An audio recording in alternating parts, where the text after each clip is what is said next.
Hey everybody, and welcome to another unboxing. Now today we'll be unboxing a miniature set from Warlord Games' Bolt Action miniatures game. The box that we will be unboxing is the French Army Infantry. This is what the box looks like on the web store. So yes, we will be unboxing this box right here now. It's got 30 figures. The French Army is not exactly a very common army on most tables. As far as I can see, most folks would gravitate to the British, the Americans, the Russians, the Germans. So having a chance to look inside the French Army Infantry box is quite a joy for me. But let's look at what they have inside. There's a little color guide over here. And then there's a little bit of a blurb on what the army is, a little bit of a background. And here, as you can look inside, you've got enough plastic components to make 30 French Army Infantry miniatures, a host of options allowing for different weapon configurations and command models, additional equipment like the Lebel Berthier, the MES-38 carbine, the Châtellerault FM, oh, I hope I said that right, the submachine guns, rifle launchers, ruby pistols, and it also comes with plastic bases, an assembly painting guide, and a full color water slides like right there. That's what it says on the box. So let's unbox this and have a look inside. All right, so let's have a look at what's inside the box. As you can see over here, there's some options out there, which I think is kind of neat. But let's look inside very quick. All right, so what do we get? We get 1, 2, 3, 4, 5. So 5 frames which are exactly the same. So it's 5 frames. Now each of the frames has 6 bodies or torsos, or full bodies actually, and that basically means that you get 30 miniatures. You also get some bases,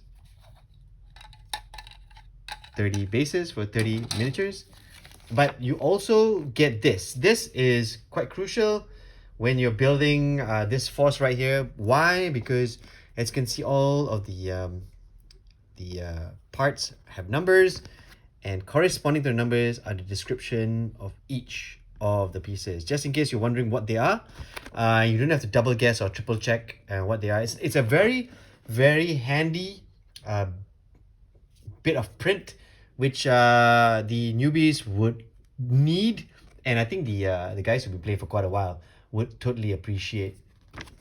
Looking at the back, you can see that you have options to build 4 different types of troops, right? So you can actually build the chasseurs à pied.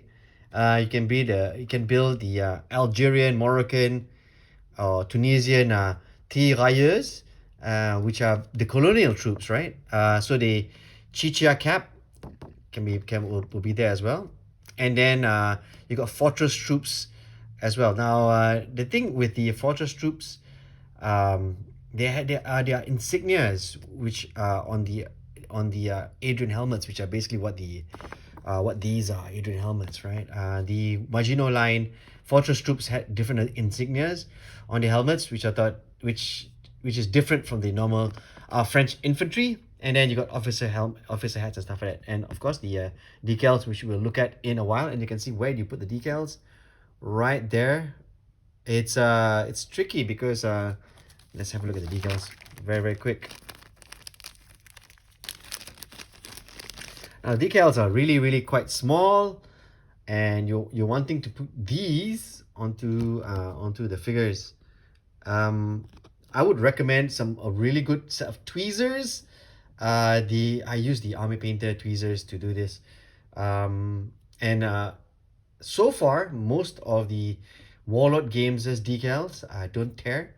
So this means that putting this together, it'll be quite easy, and a very sharp scalpel is a good idea in order to get every little bit out quite nicely. As you can see, comparing to just my fingers, how small these are. And just looking at the picture here very quick, let's take a look at the picture here. you can see where it's supposed to go, right? Where it's supposed to go right there. So a little bit of patience is needed when putting this together. Yes. Okay. Okay.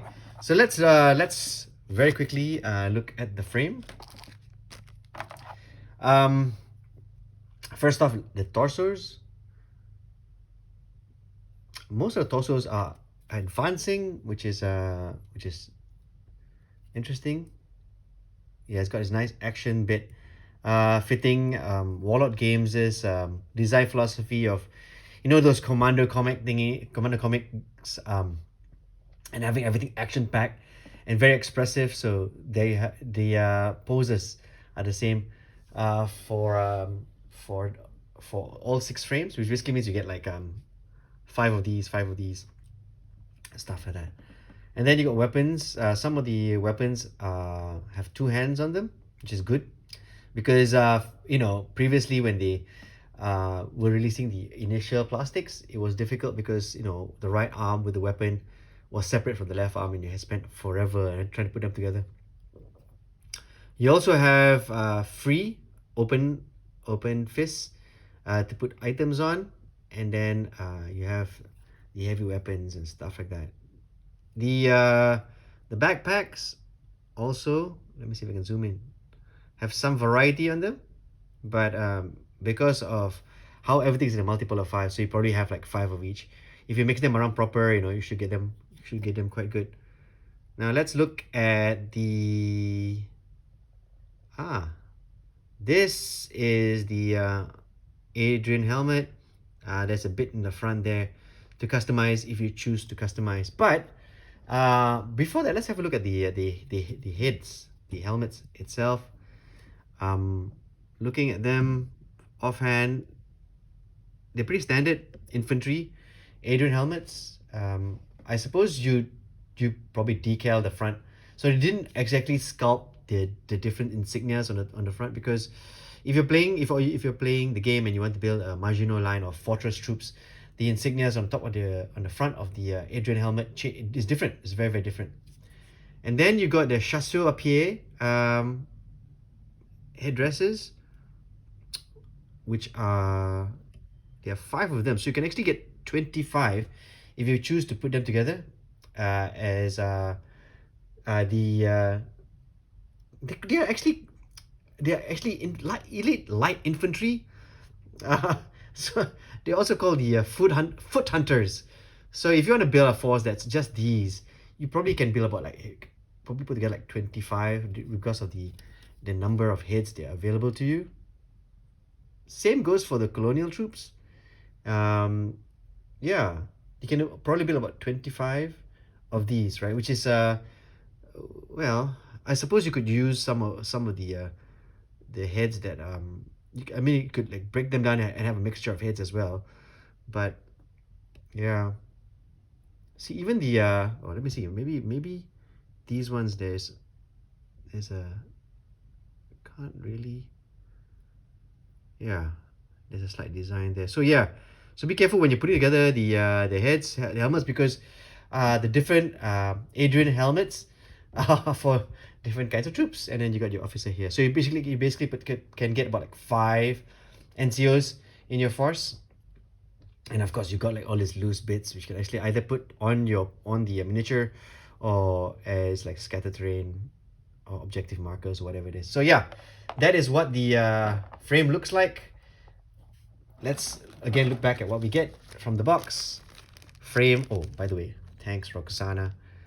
You got decal, you got a sheet to help you put the items together, you got 30 bases and 5 frames, exactly the same frame for you to put together 30 miniatures for your French infantry army. Now if you're wondering, I'm hoping that when this gets done, I can actually do a showcase for you for these. But I was very, very excited to get this unboxed so you can see what's inside. Because in general, I'm not so sure about the rest of the world, but here in the store, or at least the ones who have been getting armies done, the usual nations have representation. So the Americans, the British, the Russians, the Germans, right? It's very rare that we have a faction or a nation that's not part of these four.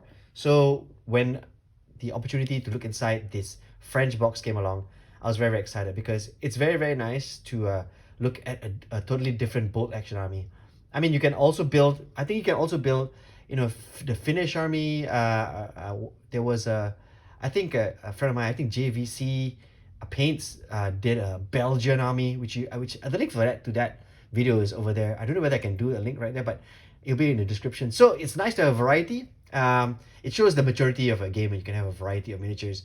But also in this set, you can actually have, different kinds of French infantry, right? Again, as we know, as we said before, we can have normal French infantry, we can have the colonial forces, or the chasseurs à pied. So that's pretty much it. Very quickly, I want to ask if any of you guys have actually painted a French infantry army. If so, what was the experience like? Have you painted any other nation apart from the usual four? What was your experience with those? Uh, yeah, leave a comment so that I'll know, or somebody else can read and get some knowledge from it. So that's pretty much it. Don't forget to like and subscribe.